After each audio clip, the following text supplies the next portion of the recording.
जीवनदाता गौ मतदाता संकल्प के तहत मुंगेर पहुंचे जगत गुरु शंकराचार्य अभिमुक्तानंद सरस्वती महाराज। बिहार विधानसभा के सभी सीटों पर गौ भक्तों को निर्दलीय चुनाव लड़ाने की तैयारी में जुटे जगत गुरु शंकराचार्य स्वामी अभिमुक्तानंद सरस्वती मतदाताओं से की अपील, जो गौ वंश की रक्षा का ले संकल्प उसे करें वोट।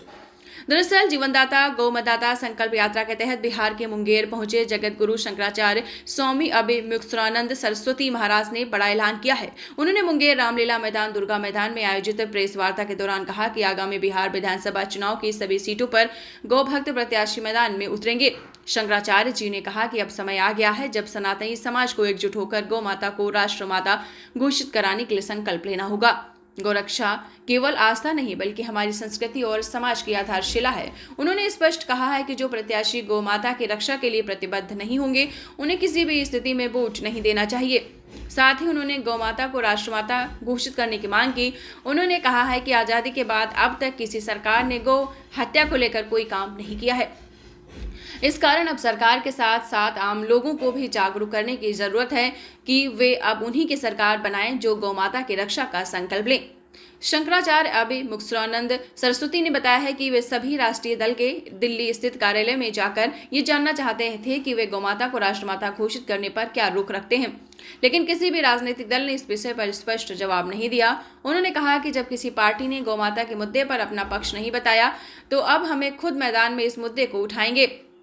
अभी तक किसी भी राजनीतिक दल ने अपना पक्ष गौ माता के विषय में नहीं बताया है, इसीलिए अब मजबूरी में बिहार विधानसभा चुनाव में गौ भक्त प्रत्याशी उतारना पड़ रहा है। शंकराचार्य ने कहा कि आगामी विधानसभा चुनाव में सभी विधानसभा क्षेत्र से अपने उम्मीदवार खड़ा किया जाएगा। उन्होंने कहा कि नामांकन की प्रक्रिया पूरी हो जाने के बाद औपचारिक रूप से ये बताया जाएगा कि कौन कौन उम्मीदवार उनके तरफ से चुनाव लड़ रहे हैं। मौके पर शंकराचार्य महाराज के राष्ट्रीय मीडिया प्रभारी शैलेंद्र योगीराज सरकार मौजूद रहे। जो देश की बड़ी पार्टियां हैं, ऐसी किसी भी पार्टी ने गौ माता की हत्या के संदर्भ में, गौ रक्षा के संदर्भ में कुछ भी कहने की जरूरत नहीं समझी है, क्योंकि वो ये समझते हैं कि जैसा डर्रा चल रहा है हम आगे भी वही चलाते रहना चाहते हैं।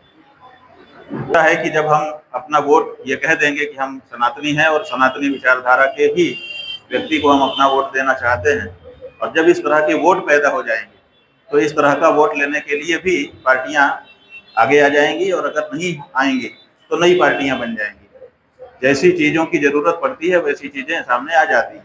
पहले सनातनी वोट तो पैदा हो, सनातनी वोट पैदा होगा तो सनातनी विचारधारा का राजनीतिक दल भी कहीं ना कहीं से निकल के आ ही जाएगा। इसलिए पहले सनातनी वोट पैदा करना जरूरी है, वो हम प्रेरणा दे रहे हैं कि वो हो। परिस्थिति यह है कि कोई पार्टी चूंकि शपथ पूर्वक ये कह देने के लिए तैयार नहीं हो रही है, इसलिए हम लोगों ने यह तय किया है कि गौ भक्तों का, गौ माता के लिए वोट देने वालों का जो वोट है उसको लेने के लिए गौ भक्तों में से ही कोई एक व्यक्ति हर विधानसभा में निर्दल प्रत्याशी के रूप में खड़ा हो, और उसी को हम लोग अपना वोट दें। वही वोट बाद में गिना भी जाए कि कितने लोगों ने गौ माता के लिए वोट किया है, और इस तरह से गौ माता के वोट की गिनती शुरू हो जाए देश में। हर विधानसभा जो आपका जिला है, इसमें जितनी भी विधानसभाएं हैं, उन हर विधानसभा में एक व्यक्ति गाय के प्रत्याशी के रूप में खड़ा होगा, और उसकी घोषणा जिस दिन नाम वापसी हो जाएगी उस दिन हम स्वयं करेंगे। हाँ, यहाँ पर हमारे लोग चर्चा कर रहे हैं, जो लोग गौ माता के लिए समर्पित हैं उन्हीं में से कोई प्रत्याशी खड़ा होगा, और नामांकन के वैध होने तक हम उसका नाम सार्वजनिक नहीं करेंगे, क्योंकि हमने अनुभव से ये जाना है कि जो बड़ी पार्टियां हैं वो कहीं ना कहीं प्रभाव डाल करके ऐसे प्रत्याशियों का नामांकन भी खारिज करवा देती हैं। तो इसीलिए जानबूझ करके हम लोग अभी उनका नाम आपको नहीं बता रहे हैं। नामांकन वैध हो जाने के बाद हम उनके नाम की घोषणा करेंगे। एक बल देते हैं, और हमारे थोड़े थोड़े से बल को लेकर के जैसे बूंद बूंद से समुद्र भर जाता है, उसी तरह से हमारे एक एक वोट को लेकर के हमारा जो नेता है वो सत्ता प्राप्त करता है, और सत्ता प्राप्त करने के बाद जो अधिकार उसको मिलते हैं, उन्हीं अधिकारों में से एक है गौ माता की हत्या का लाइसेंस लेना, गौ माता की हत्या को बढ़ावा देना। और विगत आज़ादी के बाद के 78 वर्षों में हम यही देखते चले आए हैं कि हम हिंदुओं का, हम गौ भक्तों का वोट लेकर के बनी सरकारें ही गौ माता की हत्या को बढ़ावा दे रही है। तो इसलिए ये जरूरी हो गया कि इस बारे में सनातनी जनता का ध्यान आकृष्ट कराया जाए कि तुम्हारे द्वारा दिए गए वोट से शक्तिमान होकर के तुम्हारी ही माता गाय को काट काट करके बोटी बोटी करके तुम्हारे नेता बेच रहे हैं, और इसलिए जरूरी हो गया कि उनको धार्मिक रूप से जागरूक किया जाए। तो हम बिहार के सभी जिला मुख्यालयों की यात्रा करते हुए लगभग 28 जिलों में जाते हुए आपके मुंगेर में आए हैं, और आप सबके माध्यम से इस क्षेत्र की जनता को भी इस बारे में जागरूक करना चाहते हैं कि आप मतदान कीजिए, जरूर कीजिए, क्योंकि भारत का नागरिक होने के नाते आपका वो अधिकार है, उस अधिकार को मत छोड़िए।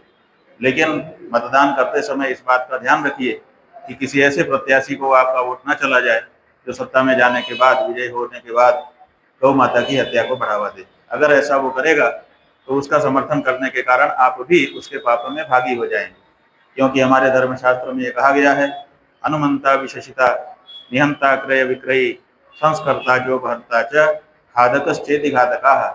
गौ हत्यारा कौन कौन? तो शास्त्र कहता है कि जो अनुमति देता है, जो काटता है, जो मारता है, जो बोटी बोटी करता है, जो खरीदता है, जो बेचता है, जो पकाता है, जो परोसता है और जो खाता है, ये सब के सब गौ हत्यारे होते हैं। तो ऐसी स्थिति में अनुमंता होने का जो गौ हत्या दोष है वो आपको न लगे, इस बात का विचार करिएगा। इसीलिए उसी पार्टी प्रत्याशी को वोट दीजिए जो पार्टी प्रत्याशी शपथ पूर्वक ये घोषणा करे कि अगर हम सत्ता में आते हैं, विजयी होते हैं, तो पहला काम गौ रक्षा का करेंगे। इसके अतिरिक्त को वोट देना पाप को अपने सिर पर लेना है। ये बात कहते हुए हम आए हैं, आपके माध्यम से मुंगेर क्षेत्र की जनता को भी ये कह रहे हैं। ये हमने अपनी मूल बात आपको बता दी। अब अगर आप कोई प्रश्न इसमें पूछना चाहें तो एक एक करके पूछ सकते हैं।